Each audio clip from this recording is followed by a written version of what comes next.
Welcome to part 6 of this texturing digital fashion tutorial. Now, in the last section, we have managed to finish texturing, which I know it took some time, but we're here. In this part, it's all about exporting, and I will show you guys how I link the textures from Substance Painter to Cinema 4D. We will be doing it the manual way, and also with a plugin called Live Link. And we will also start building a scene to give the garments a greater storytelling element. So if you're ready, let's get into the tutorial.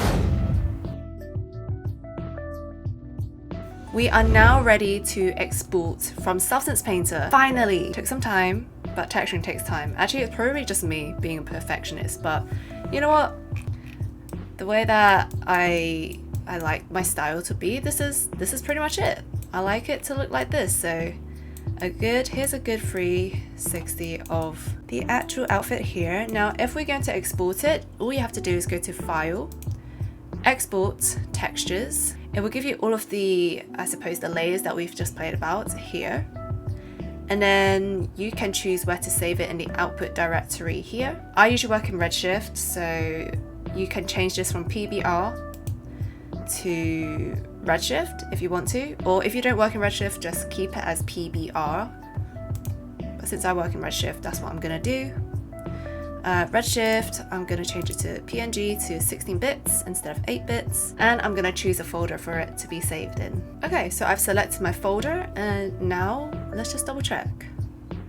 I've got all of these output templates. Once I've selected, I usually don't change anything unless you really want to like double check in here what you want to add, or if you want to delete stuff in here, you can go ahead and do that. But I will press export and we will wait for this to do its thing. Okay, that is all done. Okay, so if I look in this folder, I will see that all of these textures have been exported out. We've got a mixture of our normal displacement, color, roughness, metalness, I believe, and displacement. Yes. All of that has been exported out, and I will show you guys how we bring that into Cinema 4D. Right, so we are now in Cinema 4D. This is the program I tend to use to import any 3D objects, create 3D scenes, to do lightering, rendering. This is what I use. So the first thing we are going to do is we are going to find that OBJ that we had exported from Clo 3D. You're going to bring in that same OBJ, the same one that you put into Substance Painter. You're going to drag that straight into Cinema 4D. I'm gonna press OK. There we go.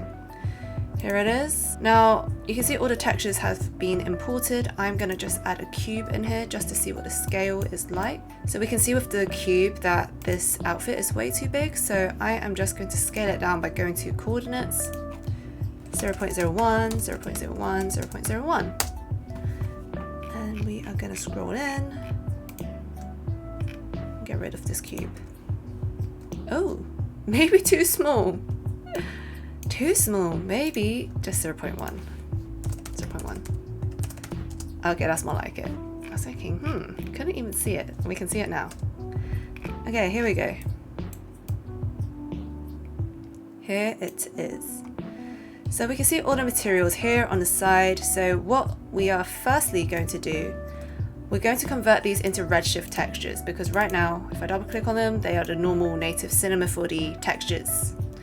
So I'm gonna highlight all of these. Actually, before I do that, I need to make sure that I change this to Redshift. Once I do that, Redshift tab will be opened up. And let me just highlight these, hold Shift. Go to this tab here, Redshift, Materials, Tools, Convert and replace all materials. Right, so these have converted into Redshift textures. If I were to double click the top front, for example, you will be able to see that this has converted to a Redshift texture. Now, what we would have to usually do, and I'm going to show you guys because I actually use a plugin called Live Link, Substance Painter Live Link. It's created by Solotl, and it actually saves me time from manually plugging in my textures. So I will show you guys that a little bit later. I'm going to do this manually for you guys who do not have that plugin, because not everybody will have that plugin, but I really recommend it because it will save you time, okay? So with the textures that we exported, I am currently on top front, right? We're going to find all of the ones that are from top front. This is why labeling is so important, because if you don't label, you're just going to get lost. Okay, so top front is here. And we're going to grab all of them. We're going to drag it into here and press no. Nope, nope. No to all of them. Okay, cool. Now what we're going to do is we are going to organize these.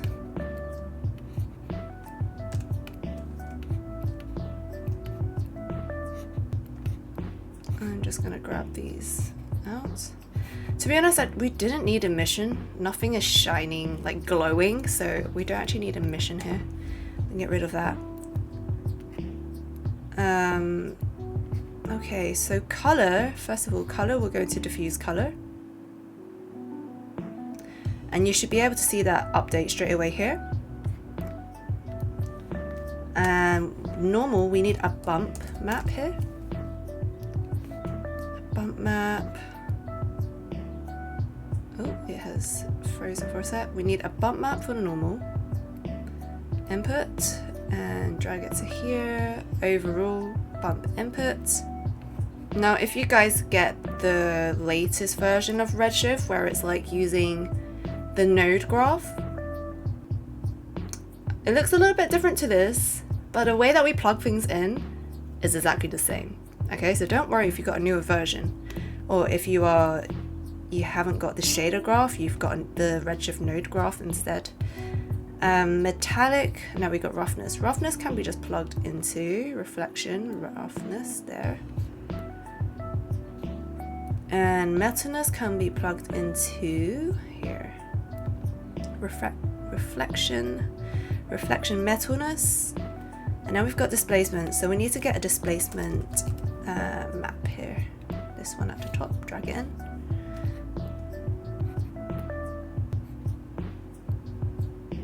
Text map,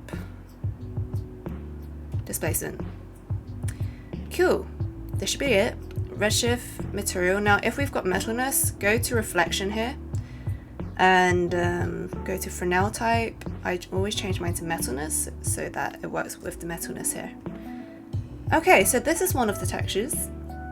This is pretty much what you do with all of your textures. So you plug color into diffuse color, normal into a bump map, to then bump input, roughness into reflection roughness, metalness into reflection metalness, change it from IOR to metalness, displacement into displacement map, into the output here, displacement. Those are the ones that I use a lot, and then anything else you guys can tweak on top. If you guys want to add a bit of color correction, you can do that as well in Redshift. So what we're going to do is just close the shader graph. I just want to double check in Redshift. We're going to go to the render view, and we are going to actually change the dimensions. Let's make it 1080 by 1350. Zoom in. We just want to double check that this is correct. I haven't got any lighting in here, but we just want to double check that this is being seen properly. Cool, looks pretty good to me. Even if you zoom up close, you can see the metalness, right? Like this part's reflective. The only thing I would really recommend as well, before we carry on, I'm just going to turn off the render view. It looks good.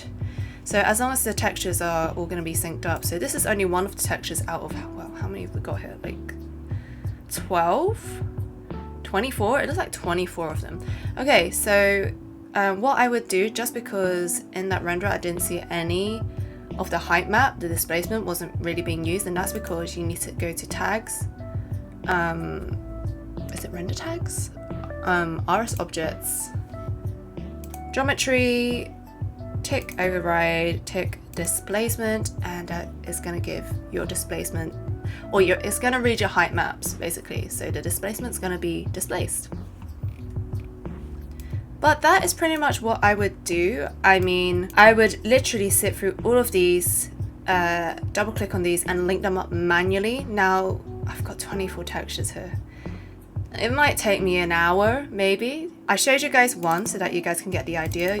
What you do is exactly the same with the rest, you just gotta find the file name and then plug it in directly. But I use Substance Painter Lifelink, and there's a reason why I use it, just because it's so quick. So let me show you guys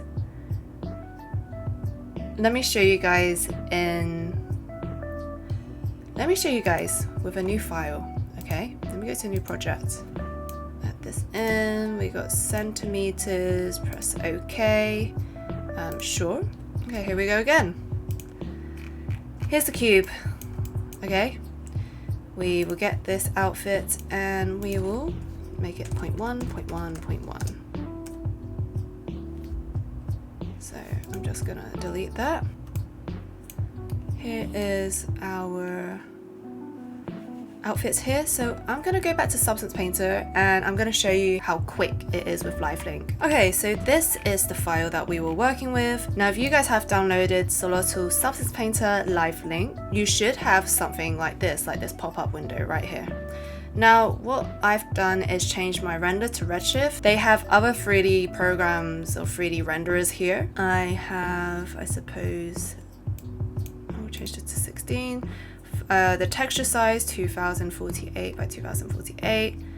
I can actually export the 3D model again if you wanted to, but I don't need to do that. So I'm just going to select all of these as quick as I can. So we want to export these, all of them. Now what this plugin does is that it will export it straight to Cinema 4D and also have everything linked up for you. In the path, I need to choose a folder that I will save my textures into, so I will do that. And all we've got to do is press send. It will export it out and it will export all the textures straight into Cinema 4D. Okay, that should have been done. Let's double check in Cinema 4D. And as you can see, it changed straight away. And I really recommend this plugin. It's like a godsend for like when you want to just get textures sent over so quickly. So with this, what I'm gonna do, first of all, I'm gonna right click, render tags. Oh, is it render tags? Oh no, we haven't. We need to actually get this in Redshift. To then open up Redshift, which the pop-up will turn up here. Now we can right click, render Redshift or RS object should be here. Click on geometry, override, and displacement. And we're going to check this in the render view. RS render view. Press play. Awesome. Looks good.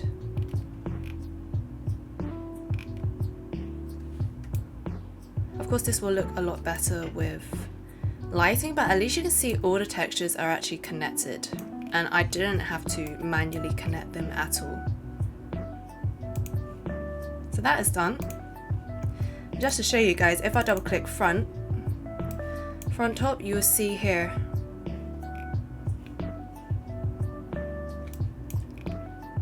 everything is connected like I said before.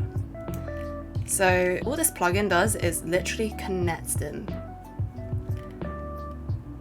And it might seem like simple, but the more time I can save from doing these like menial tasks, the better. And the better for my sanity, really. Okay, let's create a scene for this.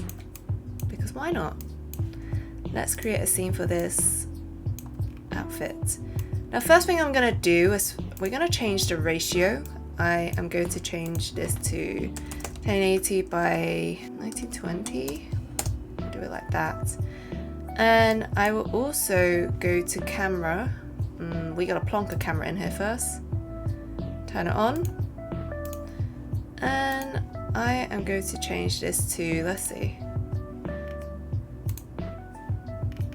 To be honest, ever since Cinema 4D has changed their cameras, I'm like lost. Because there used to be some presets that, and less of these presets actually. So I end up really, having to go through them to see what they actually do. Like Magic 6K. This is cool.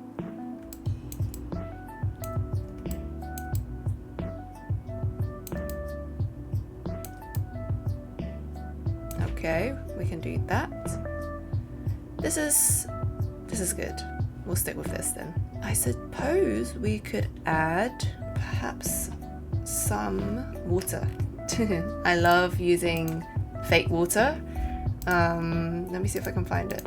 Actually, I'll probably need to merge it in. If you're going to import anything, go to File, Merge on this right hand side. Go to import an alembic of a water simulation that I've baked before. So let's bring it in.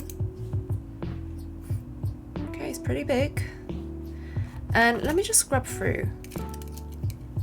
Let's just scrub through right now. You'll be able to see that it undulates slowly, and that's fine. And let's up this to 300, let's see.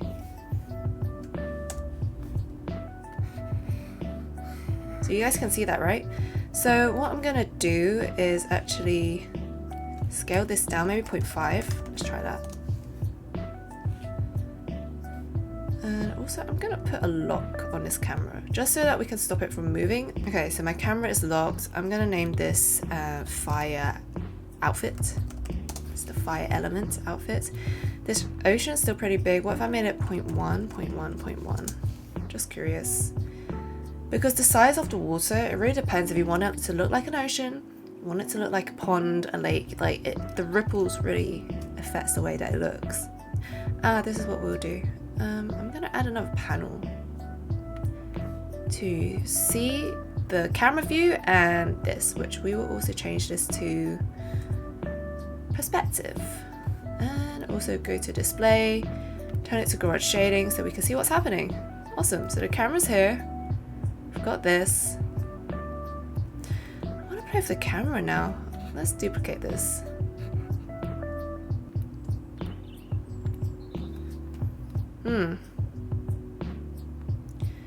If I change this and I take the protection tag off, because that will allow us to edit it. If the protection tag is on, then it will like freeze it. You can't change it. Interesting. Oh. Okay, I see. So you can see this one's got a longer, I don't even know what to call it, but it's more telly. Is that a telly sort of lens? If I zoom out, you guys can see that, right? There we go. It looks a lot flatter when it's telly. Like, as in this whole scene, it makes it look a lot flatter. So perhaps, because we are using this, what if I rotate up a little bit? This kind of angle. And I move it out just a smidge. And I also just want to double check that well, this is going to work in 1080 to 1315 ratio. Okay, seems like it does. I feel like we can pull back a little bit more, just a little bit. There we go. Now with this ocean, I really wanted it to be small, because if we put it back to this, like maybe 0.5, 0.5, 0.5, it's massive. It's like huge. We don't want that. So what I'm going to do is, let's see. So what I'm going to do is hold control. We're going to drag this out, paste it. And we're going to bring this here. Maybe overlap it a little. There we go. We're going to drag one more out. I'm going to press control, drag it out here. There we go. Okay. Cool, that is fine. And then what I want to do with these oceans, I suppose we could put like a Redshift material. Maybe a standard one. And plonk it on all of these. All the same. I'm gonna rename it as ocean.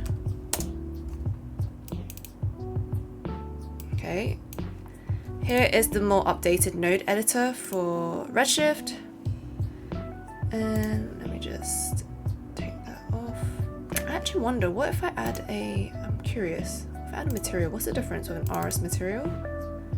They got presets. Okay, we're gonna replace with this. We're gonna replace this, I suppose, this material with, what was it called? Standard, we're going to replace the standard with material. So just because RS material has a preset, which I like using. It's got a preset I like to use, so we're going to switch to that. Now, the preset that I like to use, if you go to preset here, custom, they've got tinted glass, they've got reflection. It's totally up to you. But I mean, even for now, if I wasn't to add that tinted glass just yet, where is it? Redshift, render view. If I press play now,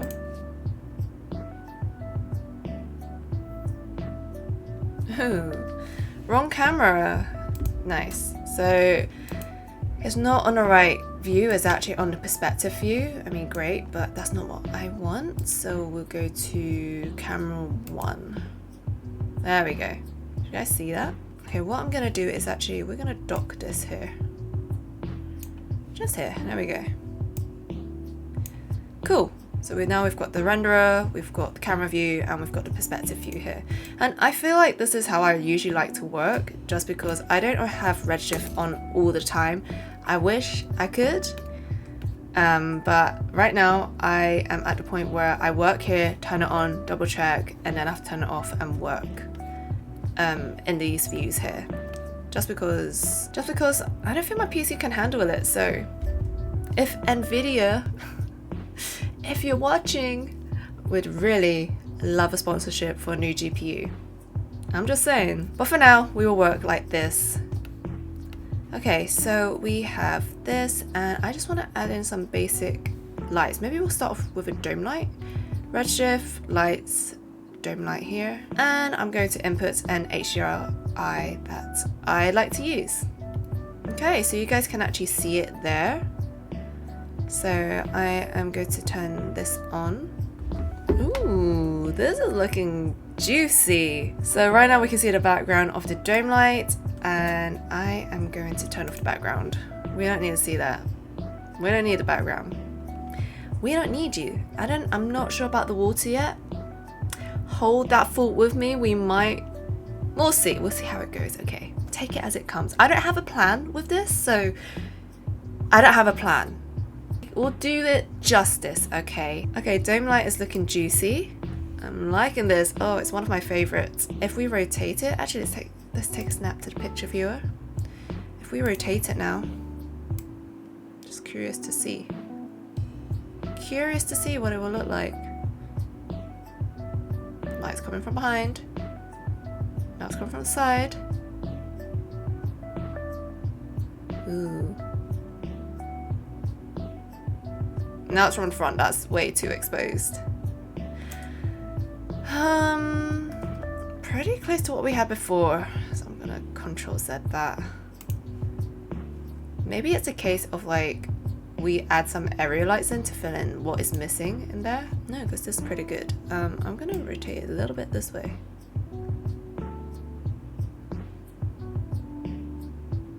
Just a little bit. There we go. And dome light. No, area lights. We love area lights. Area lights are great. Let's see if I can just turn this off for a sec. Okay, stay like that. Okay, so let me just, oh no, I'm gonna rotate around here. We're gonna move this here, move it up.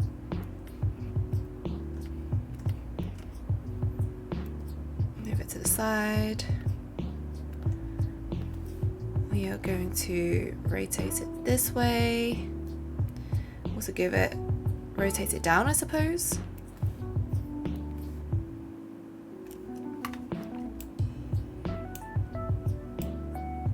Like this, and like this. Maybe even smaller.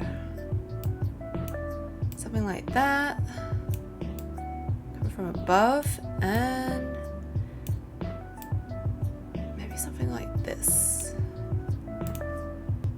Let's make the light off-white, because no white is ever white.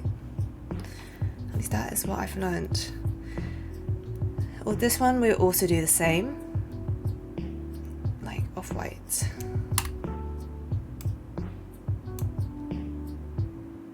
Okay. Wish us luck. Let's turn this light back on. And the waiting game begins. Perfect.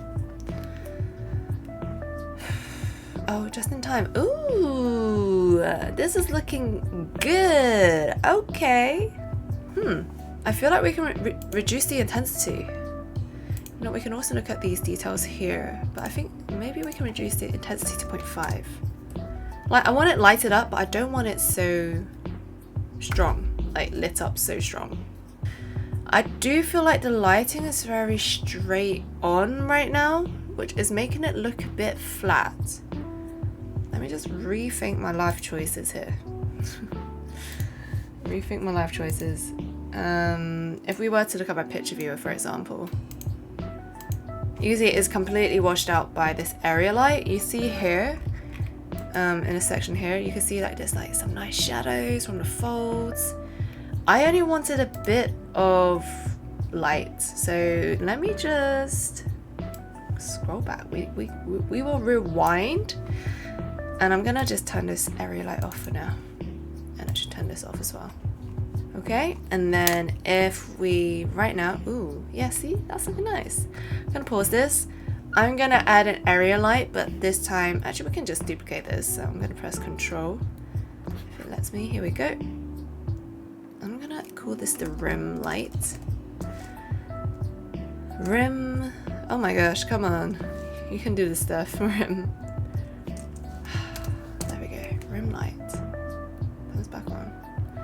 And instead, what we're gonna do here is actually with this light, I am going to go to camera, selected object as camera, and basically it will turn your viewport into the light, as if your it's like you are the camera, but instead it's your, how am I explaining this? It's the way that your light is looking at your object right now, okay?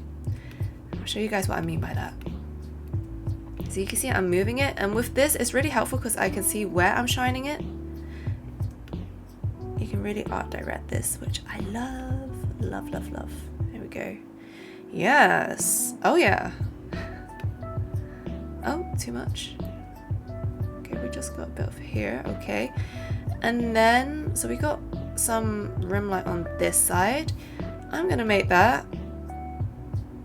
No, we're actually going to keep it white. So let's keep it white for now. I'm just curious.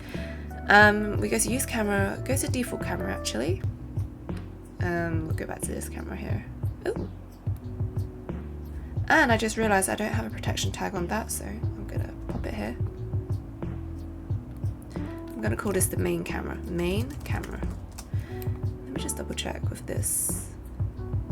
Yeah, I prefer this one. This view. Probably will delete this later. Rim light, yeah, let's see what it has done. So there's light being placed here. Let's just find out what it's gonna look like. Let's just do it. Ooh, okay, so we have the rim light here. You guys can see that, right? I'm liking it. It's looking good. And actually, I really like how there's more shadow here. I kind of want a little bit of light from the side, just because there's this pendant that I created and you guys saw it in Substance Painter. I really want people to see that, okay? Perhaps this piece might rotate. I don't know, haven't decided yet, but we'll see. What I might do also, and what I love about Redshift, is that you can go to project and you can include just the fire outfit. I only want the fire outfit in there. I don't want like this section to be included. Oh, okay, I totally forgot to turn off Redshift. Okay, what I like to do is go to project, and I like to change it from exclude to include, and we will only include the fire outfit here, so that it won't shine on this water section. So I'm going to turn this back on. That's a lot better. Oh yes, yes indeed. Awesome. So if you guys can see from like this shot to this shot, you guys can see the water was really affected. I mean, if you like that, fine, but I don't know how I want the lighting to shine on the water yet. So right now we'll just keep it like this. It will just only shine here. Cool, so what we do now, we're gonna add another rim light, but on the other side. So I'm gonna call this rim light left, and this is gonna be rim light right. There we go. So this rim light, let's see. I'm gonna do the same thing with the right one. We're gonna go to camera, use camera, select object as camera. I'm gonna go to the other side. Let's, you know, give it a little bit of rim lighting on the side here, and you can see where it hits, right? So we're gonna use that. There we go. And then camera, default camera. Yep. And I'm quite curious, maybe in a bit I'm gonna turn the other area light back on from the front, but for now let's see how it looks like in Redshift. Okay, so we have some of this rim light, which is pretty strong actually. Now that I look at it, pretty strong. We can probably bring that lighting a little bit back. So now that we can see that, what I'm gonna do, and if this lets me, I'm gonna bring this back here, just a little bit. I don't want it so intense, you know? So we look at this here. Maybe we'll move this side a little bit. I only just want a touch of that rim light to be touching it there. And perhaps, even if you move it back, just a bit, it will make it less intense. There we go. And then the last thing we want to do is actually add this area light in front. So I'm going to turn this back on so we can see it. We have got this area light on. We don't want it that bright. Either we can move it away. Let me add that to my picture viewer here. Okay. I'm going to turn this off for now. Now with this area light, let me just have a look. Intensity 100. I just want to bring this back. You can see in this panel here, you can see that if I bring it closer, it's going to be really bright. If I bring it further away, it will get, well, it won't be as bright. So let's try that. Let's also bring this more to the side so it's not directly shining on it. Maybe even more. And let's see how that has changed. This is looking better than expected. Excellent, we will work with that. I mean, look at the difference, guys. I'm not even kidding. Like this to this, this to this. Yes, it's a little bit darker, or we can always make it a bit brighter, but I feel like right now we'll work with this. And I just want to quickly change the ocean color. And we've got here, let's make the diffuse like a blackish or dark gray color. I'm just curious to see what happens if I make it this color. Will it reflect? I don't think it should. It's got reflection on. Let's see. Okay, I'm liking this a lot better, guys. Look at how, well, we changed the ocean texture to black, and so we don't have what we had previously was something like this. And yes, you can still see it. It's not the worst, trust me, this is all right. But the moment we change it to black, I might even lighten it up a little bit. This mystery and like just seeing the reflection, and only seeing the reflection is like so satisfying. I love that, love it. And next we are going to switch these rim lights here. I'm going to highlight both. We're going to switch them to like a reddish color. I'm just curious to see what it will look like. I wonder if it will clash with the outfits because we do have a lot of red, but we'll see. Let's have a look. It's intense. I'm not hating it, but I do think it might be, if we compare this to this, it might be fighting with the red section here. I might need something more like an orange, yellow, I don't know, like a gold, I don't know, a cream colored, skin colored light. So this is something I'm gonna have to play with in my own time because I feel like the red, it really works. Oh my god, it just really works in this part here, but not so much on this shoulder here, just because it's red. So I'm not sure. My feeling is I'm not sure, so we will see.